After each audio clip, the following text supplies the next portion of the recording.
Hi, fellow traders. I hope everybody had a great day today, that you're off to a good start to this week. We are trying to finish this quarter up strong. We had an awesome February, an okay January. The first 2 weeks of this month have been forgettable, but we're trying to build some momentum here that we can carry into the end of this first quarter. You know, like we said at the beginning of the year, this is the year. This is our year. This is the year that everything changes for us. If you give me an honest effort, meaning be honest with yourself, be honest with, following the plan, everything that I'm teaching you, you have the ability to get there, to make this the best year of your life. Once you learn how to trade and execute these trades without fear, without reservation, your earning potential is limitless. There's no limit to what you can do. The strategies that I teach you are 100% scalable. You can scale it up and add more size as your account grows, or you can scale it down and trade within whatever account size you're trading with. But it's 100% scalable. It's just a matter of coming in and executing it every day and not worrying about whether you're going to lose or not. That is huge in this industry. Now, take this quote from Kareem Abdul-Jabbar. He was a professional basketball player, I think back in the 70s. I mean, he played with Magic Johnson, or it might have been the 80s, I don't know. But I know he played on the Lakers. I know he played with Magic Johnson. But, he said, you can't win unless you learn how to lose. And this translates perfectly into trading. Because unless you learn how to lose, you will never be a consistently profitable trader. Because we are going to have losses. There's no way to avoid them. Okay, take this dice. Picture this dice here. It's got 6 sides. Let's say we put win on 4 of the sides and loss on 2 of the sides. Every time that we roll the dice, there's a better chance of us landing on win than loss. That represents our trading strategy. Our trading strategy should allow us to take trades and give us an edge to where we will win more than we lose. Just like on this dice, if we roll it 100 times, we can eliminate not losing. Now, is there a chance that if you roll this dice 100 times, you land on a win? Yeah. But it's highly unlikely. Just like if we take 100 trades, we could win 100 times in a row, but it's highly unlikely. So we're going to take a couple of losses, and we have to learn how to deal with them. You see, growing up, we were not taught to accept loss. We were taught that loss was bad, that it's something that we try to avoid at all costs. And then, they try to make us feel better about loss, meaning that we have, when we lose, we have to learn from it. It's going to help us grow. It's going to help us to be a better trader, a better person. And that's true. When we lose and it's because we made mistakes, we can correct those mistakes. But correcting those mistakes is not going to stop the losses from coming. It's going to reduce them. But you can't stop the losses from coming because we cannot predict with 100% certainty what the market's going to do when we get in. If our strategy sets up and we get in and it doesn't work, and we did everything we were supposed to do, we planned it, we entered when it triggered, we didn't anticipate, and the trade just didn't work, it just didn't work. We have to accept that these are going to happen. But because we have an edge, we're going to win more than we lose. And we can't sit here and look at a week's worth of trades and say, well, I lost more than I won, so this strategy is not working. No, it could be a number of reasons why it's not working. It could just be the market conditions are not favorable at this time. Or it could be that you're not implementing it right, or you're not managing it right. Could be a number of things as to why you may be taking loss after loss, or you're losing more than you're winning on the strategy. If you're learning from somebody who trades and who trades this strategy every day and is profitable, you know the strategy is profitable. You know, always default back to the opening range trades, because there's so many people that use that strategy. Some of them, they use different time frames. They call it different things. They have different fancy names for it, but it's all the same thing. It's an opening range, breakout, or breakdown, and you're trading it. It's a very profitable strategy, because typically when a stock starts putting in a direction, it's going to keep going until it hits support, or you have a lot of people that's going to buy or sell, or you have one person that decides, hey, I can't allow this to go anywhere. I need to spend X amount of dollars to protect this amount of money. And they do. And stocks will turn around in the middle of nowhere, and you're sitting here saying, you know, why the hell did it turn around here? There's no support. There's nothing to tell me. Doesn't have to be. It could just be somebody decided that, hey, I don't want this to go, so I'm going to keep it up. And I'm going to defend it, because I'll risk $4 million to make 12 when this works and does what I want it to do. And that's just their mentality. You know, so we have to learn to accept that loss. Whenever that L comes up, you know, and I teach you guys how to reflect, and that you do that at night after the market closes. You don't want to start reflecting on a trade in the middle of the trading day. It can cause you a lot of mental issues. So you just write down as the trade's going on. I tell you, jot your notes, write down what you're feeling. When you did this, how did you feel? Anything that you feel that you can use later on, you just take notes. And once the trade is over, you move on to the next one. You don't sit there and then start going through everything, because it will really mess with your head. So we just have to accept it and move on. It's just that simple. So in trading, just remember, you can't win unless you first learn how to lose, how to take losses, how to manage your risk during these losses. You know, because if you don't manage your risk, 1 or 2 losses can take you out of the game, period. You can have 20 wins, but 2 losses can kill you. You know, and you don't want to do that. So you want to learn how to lose properly, learn how to accept it, knowing that you're going to lose less than the times you win, which is going to allow you to make more money. All right. I hope that makes sense, because it is definitely true.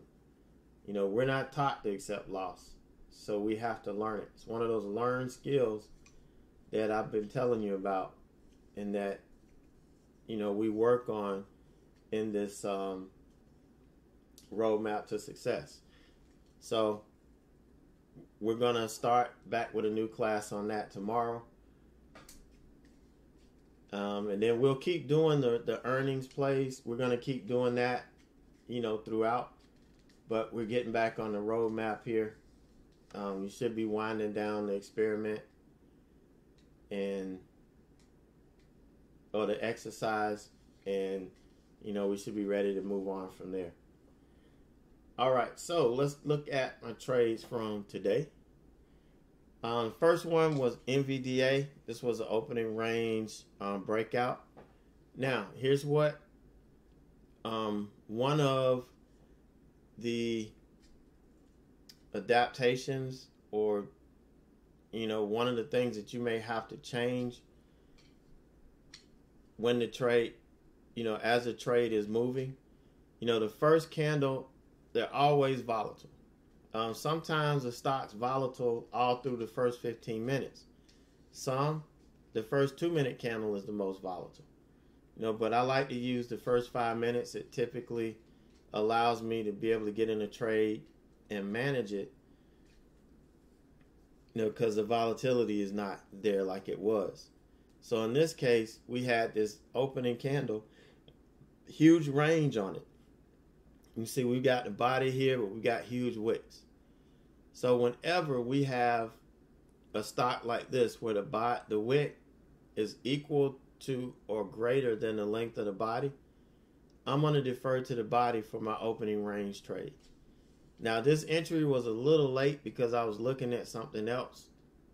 And by the time I looked back over, I had kind of missed this. So, this candle opened up, sold off a little bit, and then went and got bought up and ran right through this, and then came back and closed. But, I got in, and I was going to let it work. Here's the level that I'm basing the trade off of. So, if this candle had closed below this level, I was out, unless it hit my max loss stop.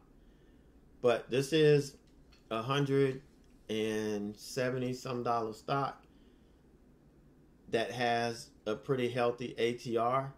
So I had to trade it with smaller size. I had to go in with 100 shares so that I could give it enough room, so that I won't get stopped out.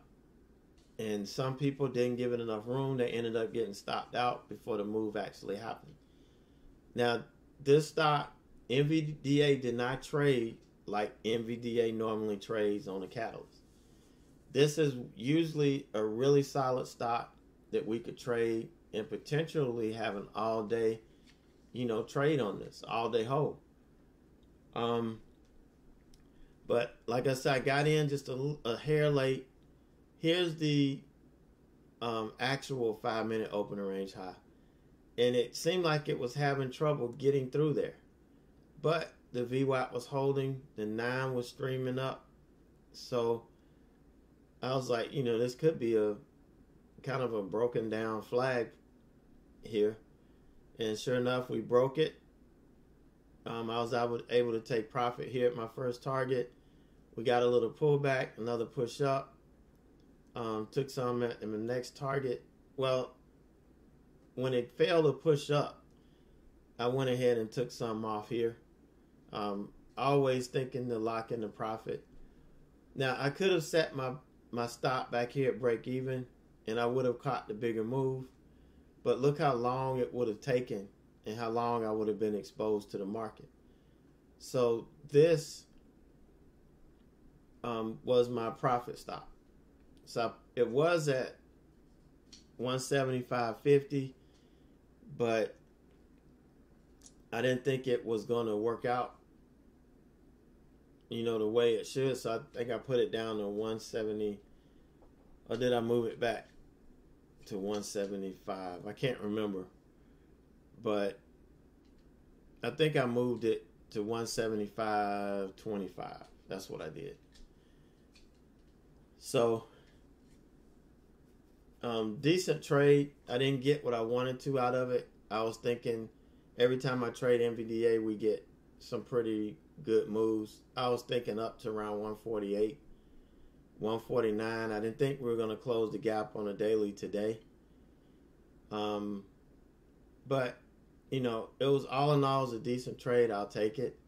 Wasn't really a whole lot of stress. It was some choppiness, but the chop never took me red.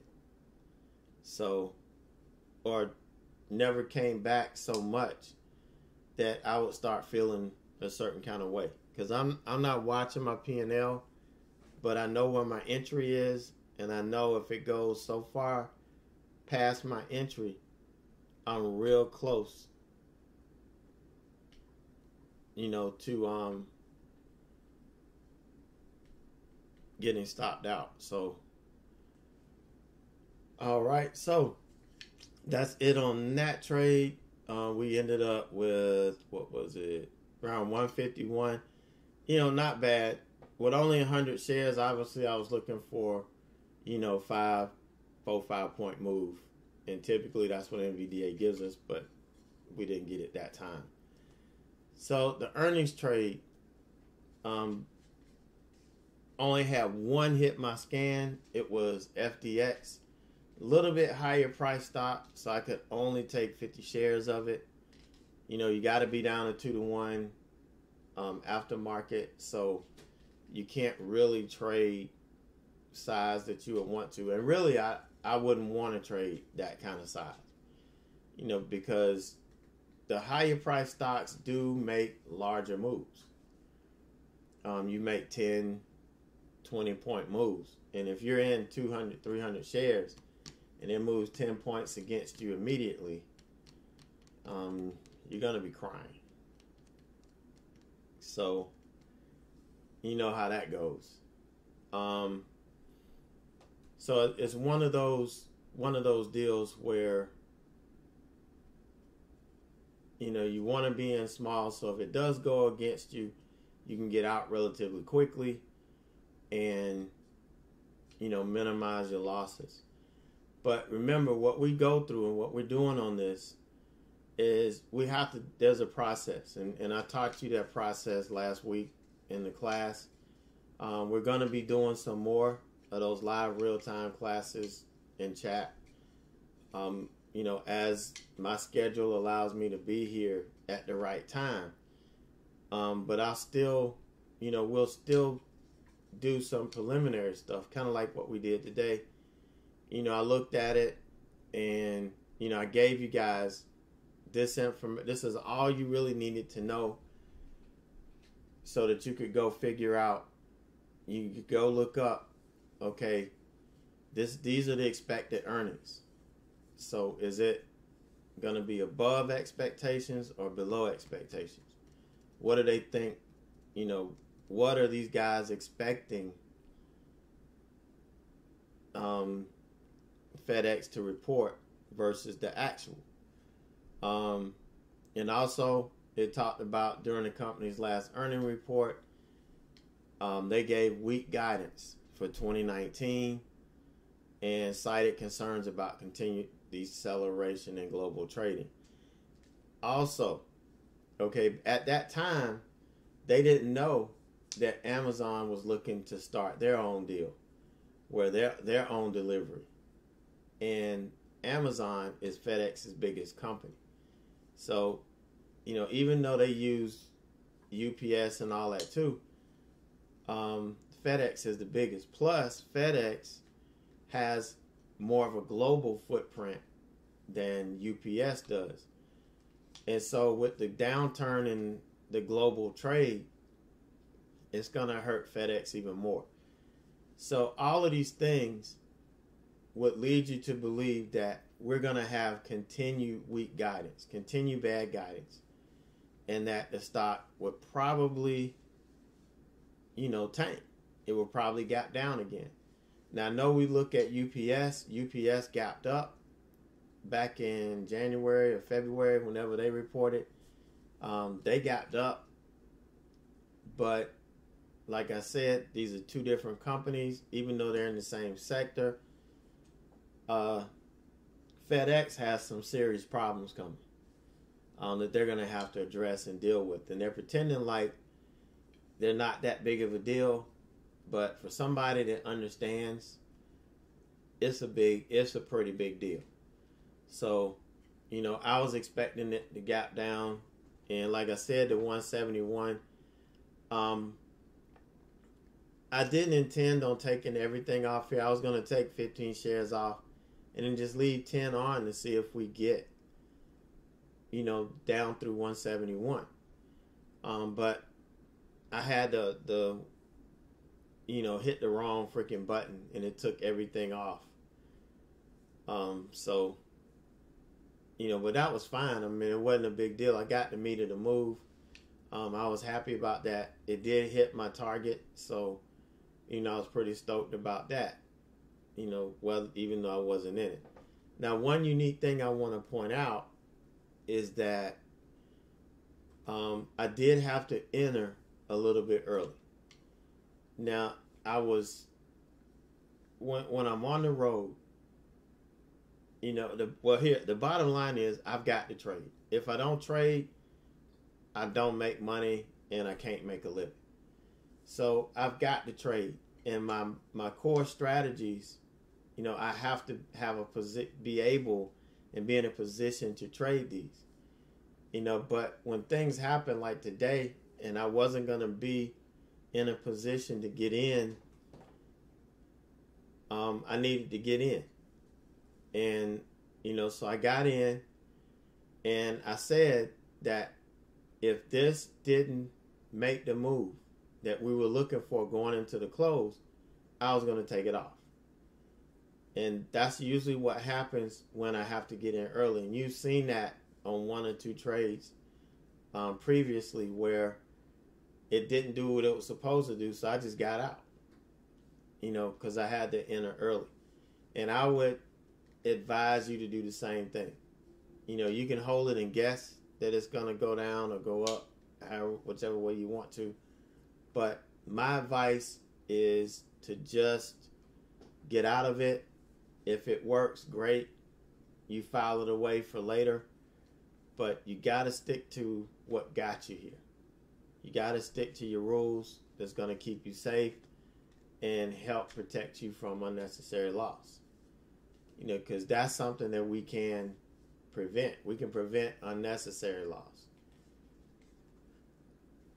So that was that. Not a huge trade. You know, obviously, if I'd have had 100 shares, this would have been an even better trade. But I didn't have the account quite yet. You know, after the day, I should have enough in it. Maybe if I traded this tomorrow, you know, I could get 100 shares at the close, but just didn't have the buying power today, and I'm not going to max it out anyway. So had to go with 50 shares, which is smart. Like I said, 309.58 was ideal. So got in here at 176. 180.67. My first one was at 176.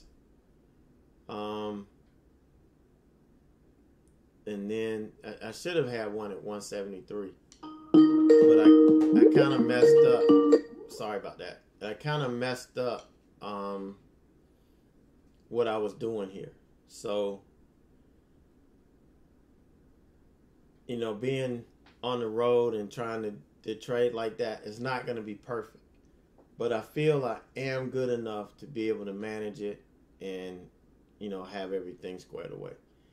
So that's gonna do it for today. You know, another good day. We're off to a really strong start to the week. You know, 425.96. Didn't take any hits today. So I feel, you know, really good about the rest of the week. And, you know, having my head on my shoulders and understanding if I do take a loss, not going to worry about it. We're going to keep rolling, you know. So you guys have a great night, a great evening, and I will see you back at it first thing in the morning.